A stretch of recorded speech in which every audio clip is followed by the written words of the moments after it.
Կոտրել են վարչապետի Facebook-ի էջը, սա իրավապաշտպանների առաջին տպավորությունն է եղել հայտնի հայոյախառը ստատուսներից։ Ավաղ պարզվեց ոչ, Փաշինյանն անձամբ է գրել։ Կոպտագույն անթույլատրելի խախտում են մասնագետները համարում այն, ինչ պետության առաջին դեմքն իրեն այսօր թույլ է տվել։ Անընդունելի է անձնական կյանքի անհամաչափ ու ոչ իրավաչափ այս միջամտությունը, հակադեմոկրատական քայլի բարոյական հետևանքները ծանր են լինելու, պնդում են իրավունքի պաշտպանները։ Իհարկե հանրային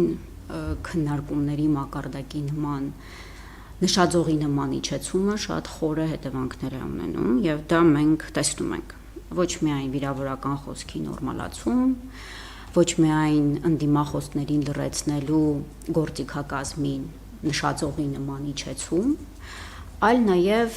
հանրության շրջանում այս վարքագծի նորմալացում։ Կանխել բռնության, ատելության խոսքի, թշնամանքի դեպքերը, ապահովել հանրային համերաշխություն, խոշտանգման, անմարդկային ու արժանապատվությունը նվաստացնող վերաբերմունքի կանխարգելմանն ու հետապնդմանն ուղղված գործուն մեխանիզմներ։ Այս նպատակները մարդու իրավունքների պաշտպանության ազգային ռազմավարությունից են, որի համար ի դեպ 2023-ից 25 թվականների գործողությունների ծրագիր էր գրել Արդարադատության նախարարությունը։ Խորհրդանշական ստացվեց ավարտական ակտը։ Ինչ ունենք այսօր, մասնագետների գնահատմամբ ճիշտ հակառակը այն ամենի, ինչ գեղեցիկ տեքստերով ամրագրել էին կառավարական տանը։ Մենք տեսնում ենք ամենաբարձր հանրային իշխանության մակարդակով եւ բռնությունը, եւ վիրավորանքը, հայհոյանքը լավ,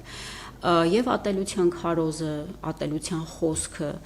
դարձել է այսօր հենց իրենց կողմից կիրառվող ստանդարտ։ Այնուամենայնիվ, որն էր Փաշինյանի ուղերձը, իրավապաշտպանները նույնիսկ հրաժարվում են այդ ստատուսի մեջ ուղերձ փնտրել, իսկ եկեղեցի պետություն տարաձայնությունները համոզված են այսպես գործադիրի մեղքով միայն վերածվելու են ինստիտուցիոնալ քաոսի, անարխիայի։ Մասնագետները նաև նշում են, բազմիցս ականատես ենք եղել, օրինակ հենց նույն ատելության խոսքն իշխանականն է տարածել, ոչինչ, իշխանականի դեմ է եղել, իրավական ամբողջ գործիքակազմը գործի կդնեն։ Իդեպ փաստ, երկիրը ցնցման մեջ գցած այս ստատուսների վերաբերյալ իրավապահ համակարգում գնահատական չկա, առայժմ վարույթ չեն նախաձեռնել։ Էդուարդ Պողոսյան, ժամը լրատվական։